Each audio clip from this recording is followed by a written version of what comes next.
This is Jordan Edwards, and this is the Business Jiu-Jitsu Podcast. Greg Melita, thanks for doing this. Yeah, appreciate it. Yeah, we're here at Hamptons Jiu Jitsu in Southampton, New York, and really excited to be talking to you about business jiu-jitsu. You are a true entrepreneur. Thank you. Yeah. Not only have you created this amazing school, but you've got other businesses going on. And it's been really, not only am I grateful to have a jiu-jitsu academy in Southampton, but just watching how you've developed this school, built such a unique culture is really something that's really impressive. Thanks. Appreciate it. Yeah, it's been a lot of hard work, and but we're happy where it is. So. Yeah. So tell me about your come up in martial arts and jiu-jitsu. Well, I actually started in karate, and through family, friends, I put my head down, and it's funny, I received my black belt in karate in the jiu-jitsu school that I wound up getting my black belt in too, because I started in 1999 with Kyoto. But within Kyoto, there was a little space that my, at the time, karate instructor rented from. And I received my black belt in the jiu-jitsu school, and I always passed by saying I'm definitely going to do jiu-jitsu, having wrestled in high school too. So I came up through Kyoto for all my belts. I wound up getting my black belt in 2013. Yeah. So a long time, definitely. Really good training. I started with Grandmaster Mansour, who is world-renowned red belt from Helio Gracie. Yes. And one of his black belts, actually, I started with him when he came to help Master Mansour in, I believe, 2004 time, and wound up doing most of my training with him, and then getting my black belt from both him and Grandmaster Mansour in 2013. Wow. So that's really great. yeah.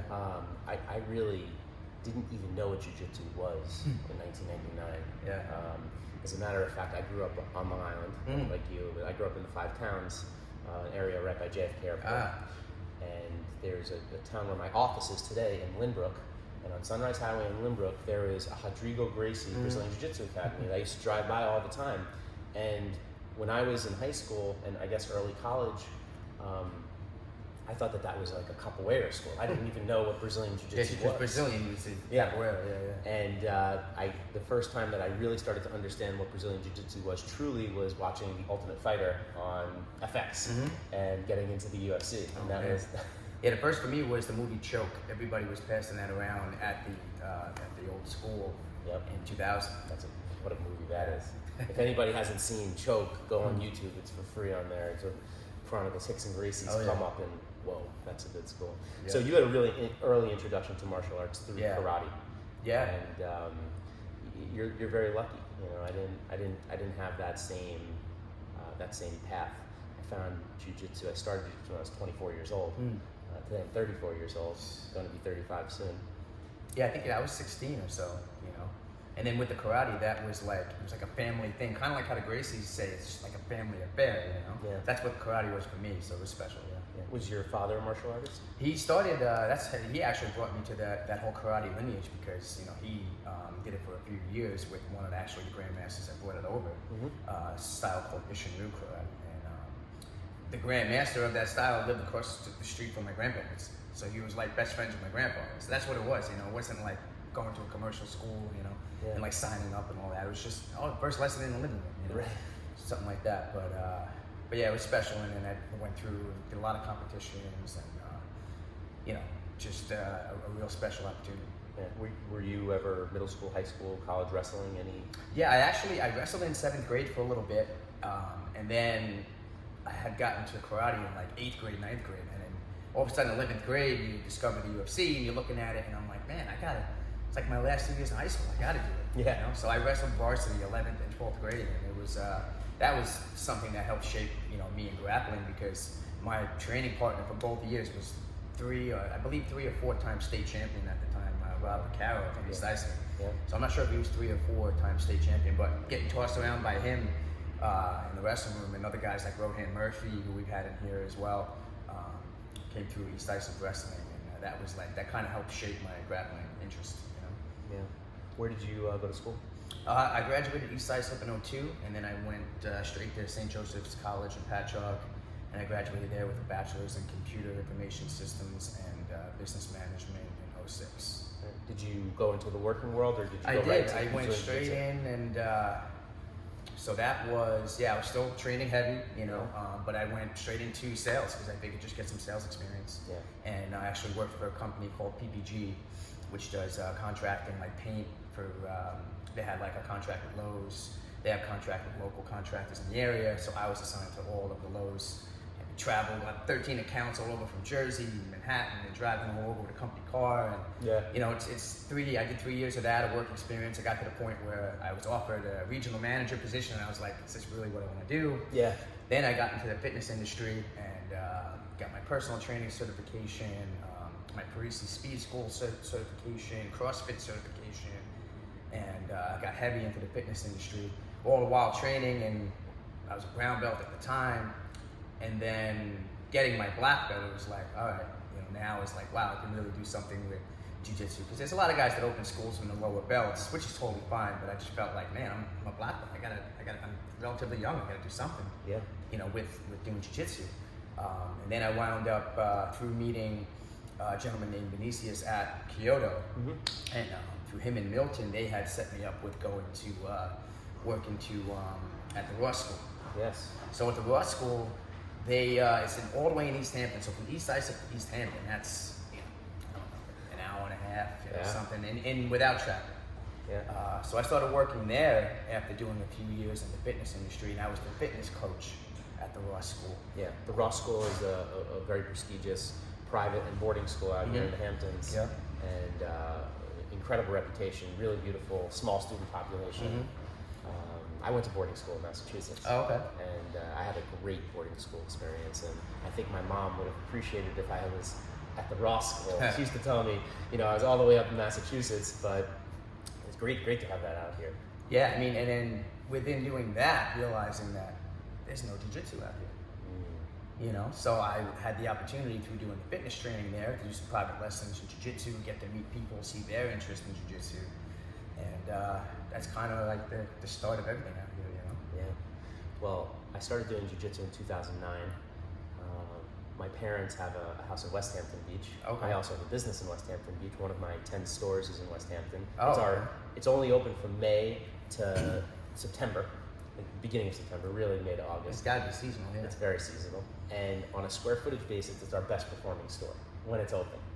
The town, as you know, it swells up. Everybody comes out here in the summer, and then it's way more challenging in the winter. And even though we pay rent for the whole year, it's really only the summer where we do it. That's one of the biggest factors of there not being jiu-jitsu out here for a long time. Yeah.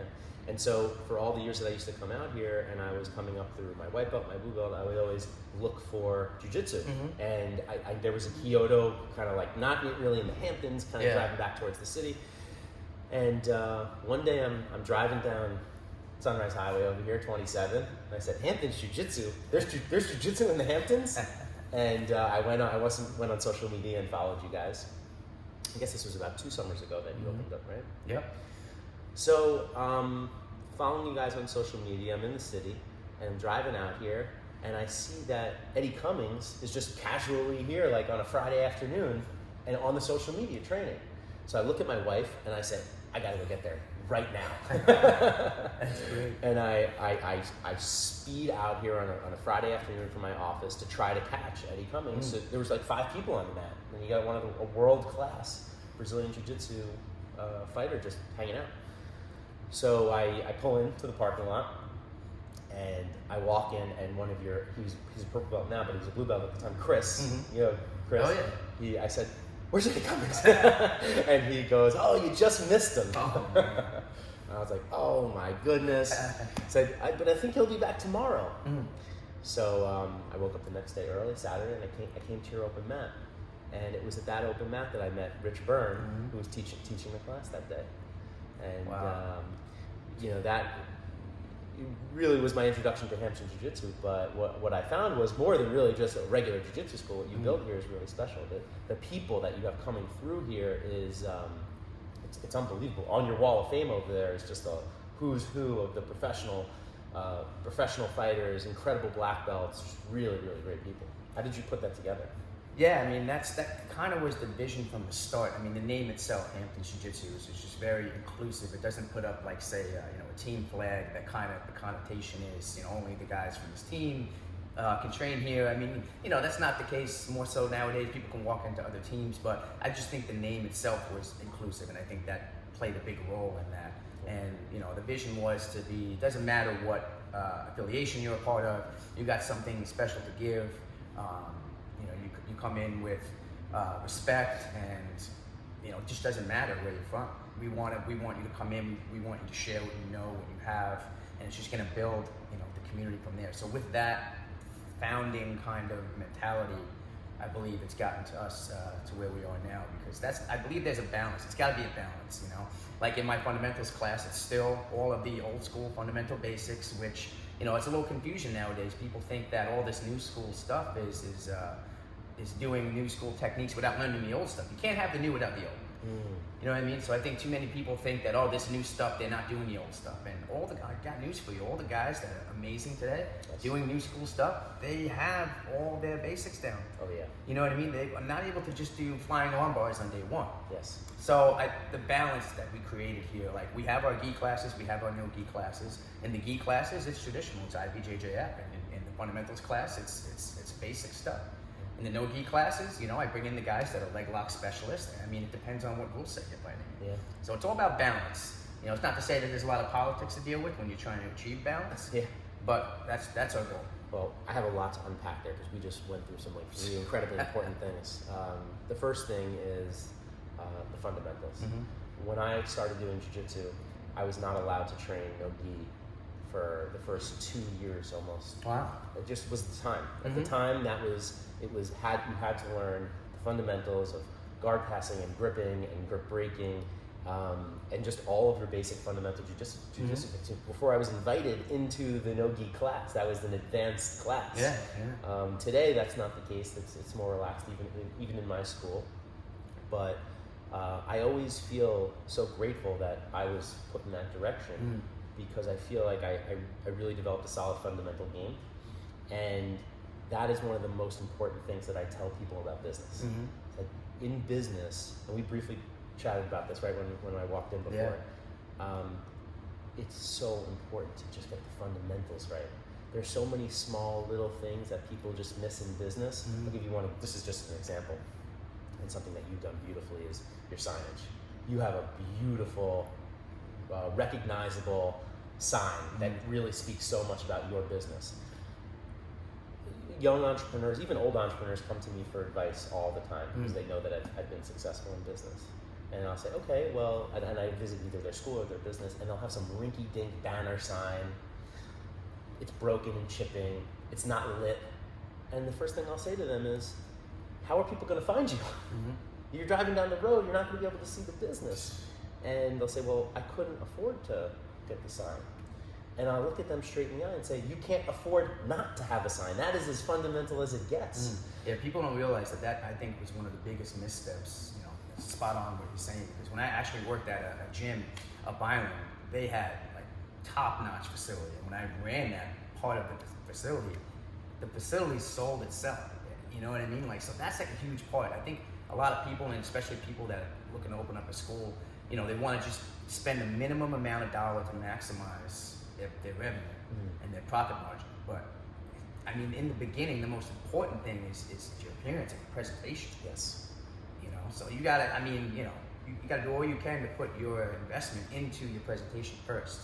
Yeah. In our business, we call that cleanliness and friendliness. And the first time that I walked into your gym, I said, it's a little different. I mean, you've been in a lot of gyms. Yeah. When you've got a smelly, it looks like, oh man, I don't know if I want to go in this place. Even the ergonomics of a place, like when you walk in, if you gotta travel, around to get to the locker room and back, and you don't realize how much that plays mentally on people walking in your door. You built a really beautiful academy here. I want to bring it back also. So as important as the fundamentals are, the marketing. I mean, you have a knack for marketing. We didn't get into this yet, but you're the marketing director for CASA, the premier grappling organization, and probably I would say top contender for the one that's gonna be maybe the ultimate survivor. Yeah. How did you become the marketing director? Well, I actually from the love of jiu-jitsu and training, having a knack for social media, I just happened to start a page, Jiu-Jitsu Motivation, it's called. It's on Facebook and Instagram, and just building it up over the last few years, and getting trial and error and learning on what not to do, what to do, hashtags, the timing of the post and things like that, kind of got me into the whole social media marketing world, and learning on my own doing that, up until the point when we had the school and we built the school, meeting the CEO of Kasai, Rich Byrne. Before even Kasai, became about, he walked into our doors at our old location, our original location, and I'm sure he's told the story, but he's an avid paddleboarder. Just happened to be out in the Hamptons that day because he has a house out here. Fell in the water, got attacked by this swan, crazy story. Comes walking in, his shirt's dripping. He's like, "Hey, I saw Hamptons Jiu Jitsu. I fell off my paddleboard, but if you have a rash guard," I'm like, yeah, awesome, man. He's like, "I'm a black belt from Henzo's. Can I come in and train?" He's like, I own a school in the city." I'm like, "Great." And then we just started training, and it was just an organic relationship from the start. Months go by, just having a great time training with him, learning from him, and he says, "Hey, I'm starting this professional jiu-jitsu organization called Kasai. I see what you're doing with Jiu-Jitsu Motivation. Would you like to come on board and help us out?" Because in the beginning, I wasn't just hired right away by Kasai. I went to the shows, I helped them with the social media, and then one thing led to another. About a year or a little less of them being an organization, I got invited to come on board officially. Yeah. It's I gave you credit for my own in understanding how Kasai works, just having a friendship with Rich. You're like a one-man media organization. When these events go down, and not only the events go down, but also for Hamptons Jiu Jitsu, you have a knack for covering it in a way that built a lot of excitement. Is that something you just learned on the fly, or that you studied? I mean, how did you develop this knack for capturing these moments? I gotta give credit to my upbringing and my parents and everything like that, because they just really exposed me to a lot, and just dealing with people a lot kind of helped shape how I can see different opportunities like that. But with the different marketing things here, I believe word of mouth and social media right now are the best two things for any business. But having said that, I did all of the old school marketing as well, just to say I did it and to see and track the results. That's newspaper, that's flyers. We even did a great 4th of July parade. We had a float. We rolled out the mats. The kids did stuff. 1,000 people. In the village of Southampton? Yeah, at Southampton, 4th of July parade. Grassroots, old school stuff like that. It's great. But I made sure at radio, I did radio, which you didn't think about doing radio, which, didn't see much results with that, but I wanted to do it just to prove not only my point, but just so I could say I did it. Sure. So I'm not thinking, oh, maybe I should try that. But definitely social media and word of mouth. If you have the right intentions and you're doing things the right way, in your heart, things will follow, and I believe that's what we achieve. Yeah. No, you tapped into something over here in the Hamptons. Of course, Rich Byrne being the CEO of Kasai, Eddie Cummins being a world-class athlete, Conor McGregor, really, I think, that was one of the ways I noticed you also. He stopped by here and was training on his come-up. But I can't state it enough that this is not a pretentious school by any stretch of the word. People that don't come from this area of the Hamptons might just look at the Hamptons as some glitz glamour, but there's blue-collar, working-class people that live out here, fishing culture, boat culture, and I think that this academy represents a cross-section of all the people that live out here and work out here. And when you come on the mats, you got professional athletes, black belt CEOs, painters, hunters, fishermen. It's truly incredible the culture that you've created over here. Was that intentional, or did you foster it and it just kind of happened naturally? Well, it definitely, it's a combination of both, because, of my 4 years of commuting out here and working at the Ross School, like we mentioned, I just envisioned, I envisioned every day driving, like, man, I'd love to have a school out here. It's just a perfect opportunity, I think the people out here deserve it. I think the people would love it, and then I started really thinking about dynamics of why there wasn't a school. Okay, that makes sense, but how can we come past it? How can we change that?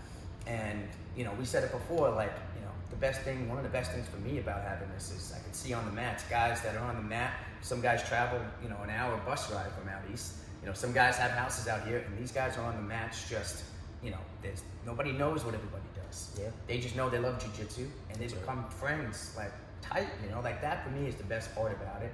But yeah, it was definitely a combination of those things as far as the vision to have that, have people of all backgrounds, celebrities coming in. How am I able to have celebrities come in and say, wow, this is a great place, but also still be able to have that high end of a place accessible everywhere? Right. That was kind of like the main goal. Yeah, I think that's one of the most important parts of Brazilian Jiu-Jitsu. The way that I always say that is it's because of the tap.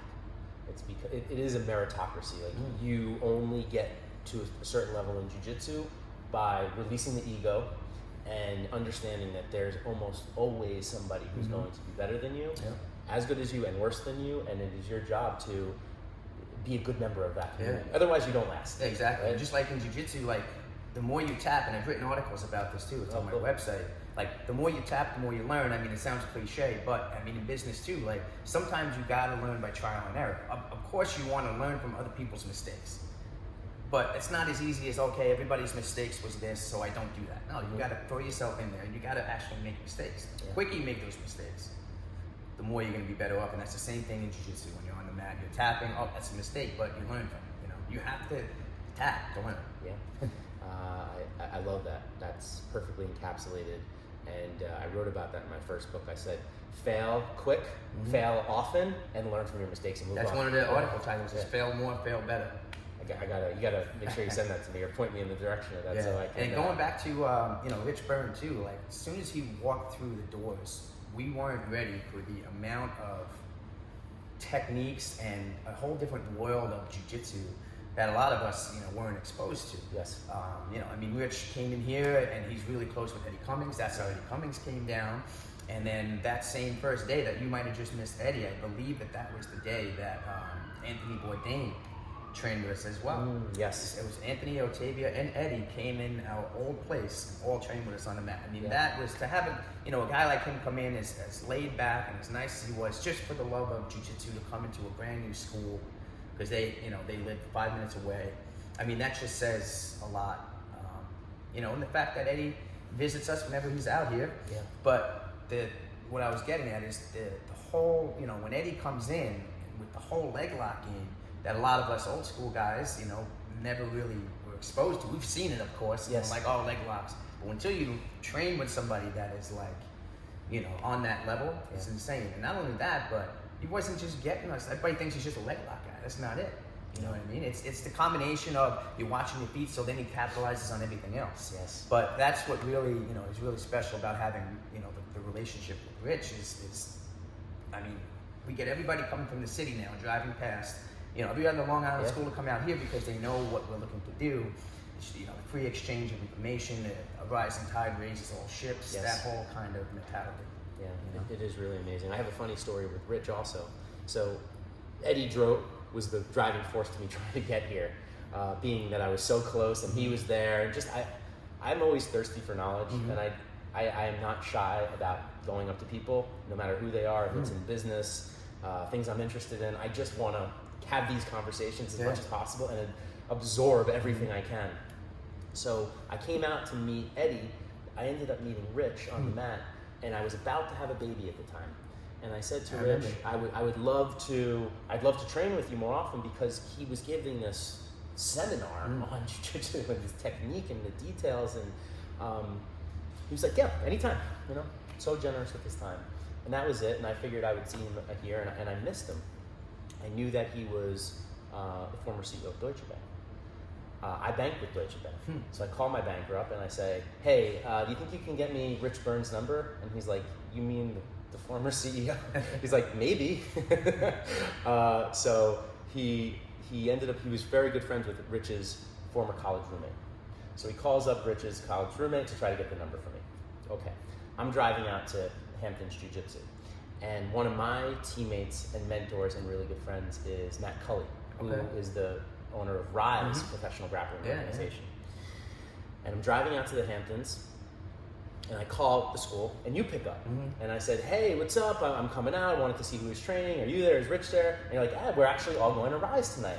And I said, oh, great. I'm actually sponsoring Rise. I'm on my way there too. So I dropped my brand newborn son off at my parents' house, and I turn around with my wife and drive back to wherever Rise, I think it was in Massapequa or Manhasset. I show up and I'm looking around for Rich. I'm like, I gotta go meet this guy again. I gotta go find this guy. So I finally spot him across the room, and my wife always gives me credit for this and says, like, most people would just see the person that they want to meet and they would just freeze and be like, oh, I'll get him next time. No, I ran up to this guy like a kid meeting a celebrity. And I was like, Rich, I'm Jordan Edwards, I'm the guy we trained. I was trying to, just to getting it out of my mouth. And he's like, are you the kid that's been like trying to get in touch with me? I was just talking to my college roommate about you. I was like, yeah, I really want to train with you again. That's funny. He's like, come on down anytime you want. He's been incredibly generous with his time.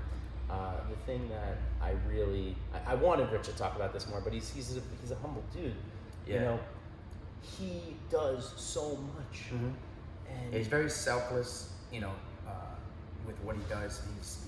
He has, like, you know, when he's training with somebody or he's talking to somebody, he's truly like listening and truly taking it in. I can't think of any, you know, of a more humble guy and more, you know, real guy for his stature. You know? It is really incredible to see somebody who's achieved success in so many different realms, whether it be in his career in banking, in the jiu-jitsu world, starting a whole new company and getting this kind of success. You get to see the habits of what makes people so successful. And I see a guy, when I see Rich, I see someone that gets up at the crack of dawn, goes for a paddleboard, trains 3 hours of jiu-jitsu and teaches, goes on and has, you know, this incredible success through so many different levels. I said, I want some of that. I want that to rub off on me. And he just comes here and he'll train for 3 hours on Saturdays and Sundays. Yeah, sometimes, like, you know, we have the class here on Saturdays, you know. We've gotten all so close that sometimes Saturday mornings he's out here on the weekends. There's a crew that will train at Rich's house at 8, and they'll all meet here after. I've been in that crew. I'm very grateful the to Sunday morning open mat. They all come to Sunday morning open mat after. It's like a jiu-jitsu, you know, party out here. It is. It's great. That's a very, very good way of putting it. You know, you've made jiu-jitsu and martial arts your career. Was it scary when you took that jump? Yeah, that was a huge jump, and I mean, you know, kind of a classic story, but you know, being in the workforce, deciding and making the decision that, you know, I want to put my head down and be successful in what I want to do, and that's kind of not what, you know, the normalcy of the world is doing. You know, all your friends are getting off married and going off, getting married and having kids and doing their careers, and I'm, you know, putting my head down, and, you know, more than a few years of that, and kind of second guessing yourself, am I doing the right thing? But it's just something in me just knew that it was the right thing. And sometimes you can't explain it. Sometimes you're not supposed to explain it. You're just supposed to act. That's a really, really good way. But you're talking about a few years of hour-and-a-half commutes, and on these hour-and-a-half commutes, you're just, you know, you have the vision, and you're manifesting what you want. I live the exact same experience. I commute every day from the city to Long Island, reverse commute, and on those hour drives in the early part of my career I was going through a breakup. I was miserable. I was marinating on how unhappy I was, and it was the least productive hour commute to and from, because I would get to work and I had this mantra that I'd say to myself: everything will be okay by lunch. Food was my crutch. I was just feeding myself, and then on the way home I'd say, oh, it's all right, everything will be okay by dinner.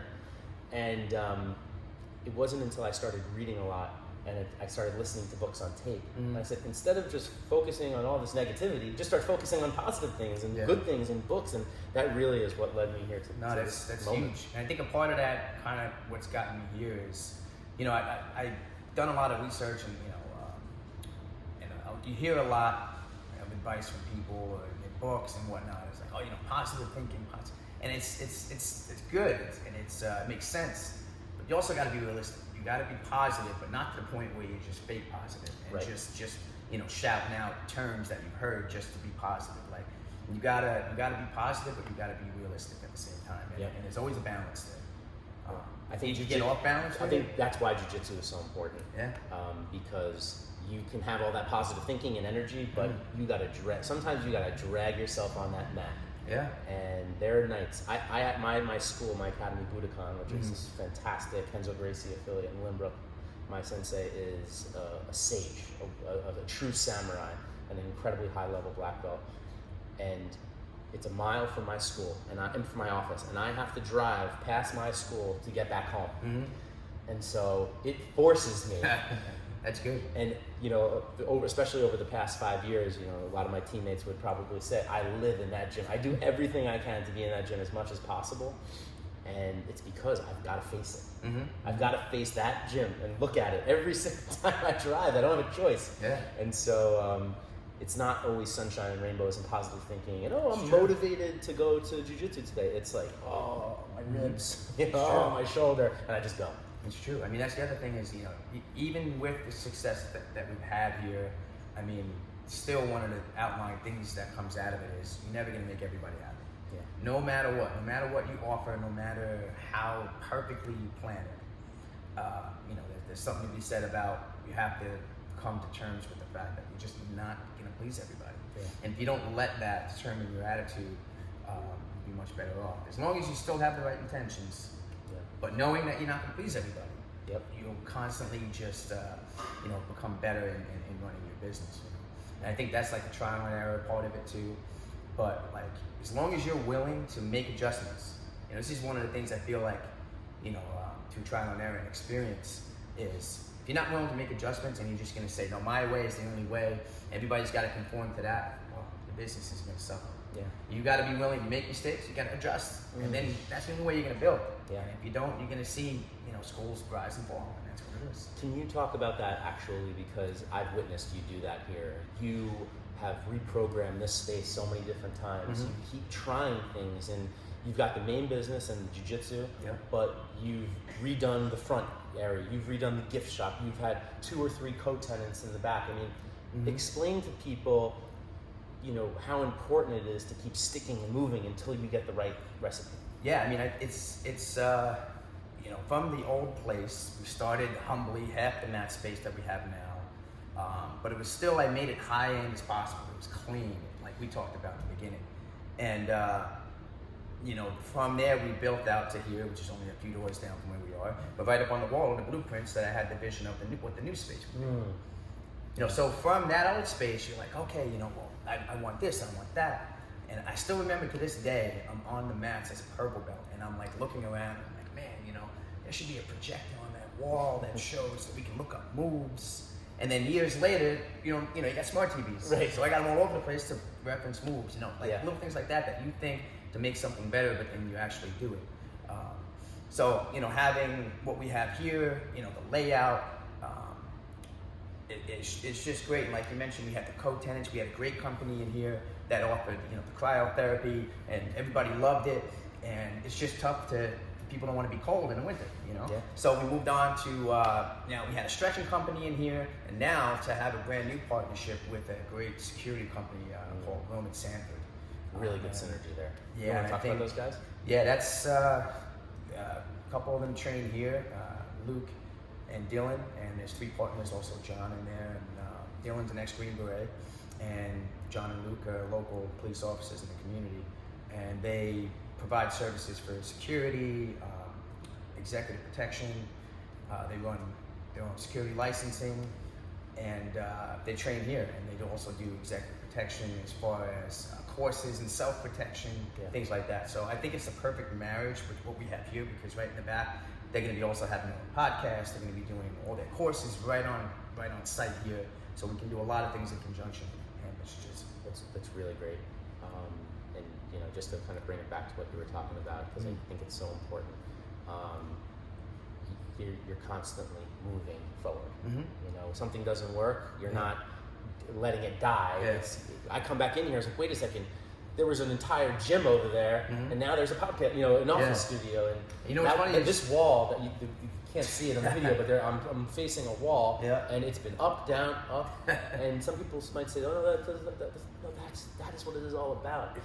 I was just gonna say that people say, oh, there's a new sign on the wall. What else is new? Like, and they look at it as like a negative thing. I'm like, no, man, that's the nature of business. How you gonna?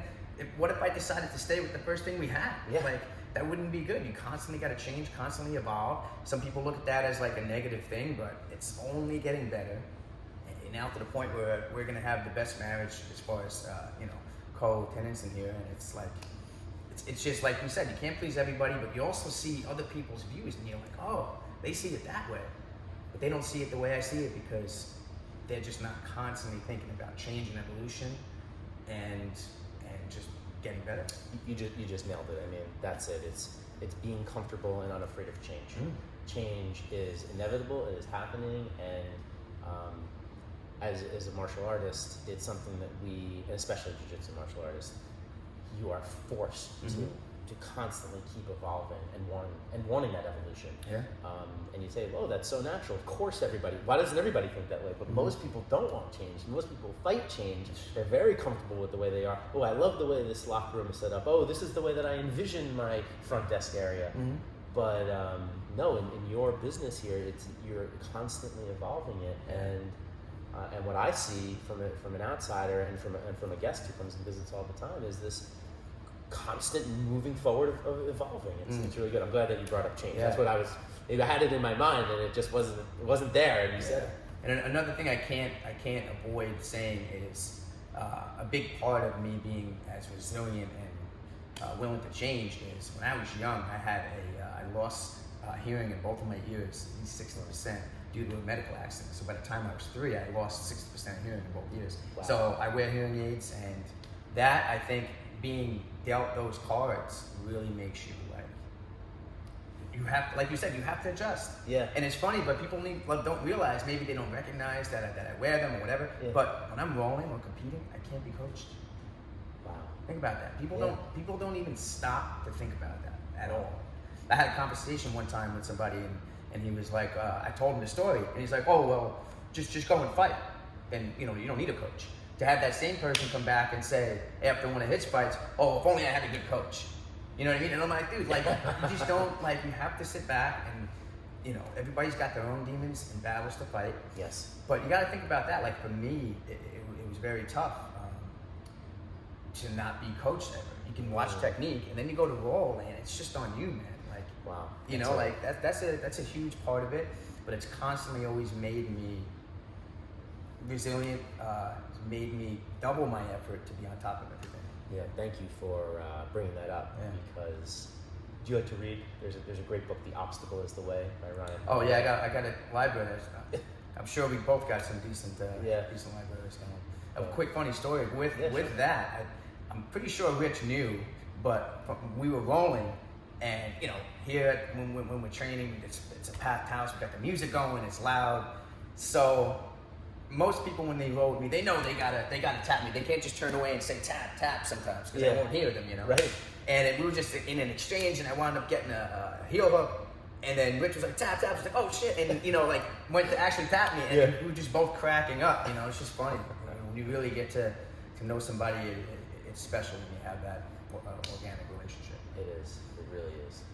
There's something about these mats and this training that really bonds people together. And I have these incredible friendships from jiu-jitsu and people that I never would have known through the course of my life, from every single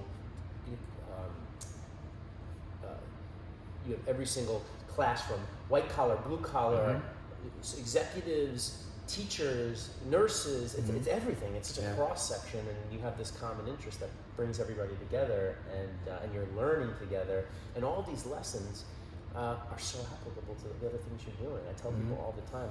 One of my good friends who's on the podcast, longtime training partner, is Randy Brown from the UFC, and what he's done over the course of his career in the UFC has just been unbelievable. He had this meteoric rise, undefeated, came into the UFC, win, and then he had this loss. And the way that he came back from that loss, in my opinion, is what defined his career, and why I think he's going to be so successful, because that can crush so many people. Yeah. Oh, yeah. But he came back from it. And where am I gonna encounter that person in my life as a business person running a women's fashion company? Yeah. And a real estate company? It's It's probably true. not. But back to your point, I mean, jiu-jitsu transcends class, transcends income level, transcends race. I mean, everything. It's just something that is really special that more people should know about and really see what it does. Yeah. And I forgot what I was going to say before, but then it popped back into my head when you said that. Is so many of these people, they know the lessons. Mm-hmm. If they could apply the lessons of what they've learned in jiu-jitsu and on the mat to other things in their life, they would have successes across many different industries. Yeah. And I love seeing so Randy, for example, is just starting his business career. He's got some money in his pocket. He made his first investment, and so now he's going to start applying these lessons to the business world, and he already is. Yeah. And just I love seeing that, and that's what this book and this project is all about: is being able to help all these people who have excelled so far in jiu-jitsu, or maybe so far in nursing, and they have this other thing that they want to do in business, and I'm like, it's the same. It's the same lessons. Apply it. Don't get frustrated because you don't have immediate success. You're a white belt. Guess what? You got to show up every single day. It might take you 5 years, 10 years. Don't think you're just, I started this little business and it didn't work out. It's all the time, t-shirt businesses and moving companies, and they want to start a podcast. You just have to do it. No, it's true. And be a white belt together. Yeah, I can't wait to read your book too. That's going to be really, really good to check out. Well, thank you for being a part of it. Really exciting conversation. We have some great insights. I encourage everybody who's going to either watch this, listen to this, or read this book to come visit Hamptons Jiu Jitsu. This is a really special academy. I'm very fortunate enough to train in academies all over the world when I travel for business. Bring my gi and my rash guard everywhere I go. And I always stop in. And there's a special academy. You got really great people here. I love your students. They've been so warm and welcoming to me. Great crew. And that's absolutely a reflection on you. So. I appreciate it. Awesome. Cool. Thanks. Thank you.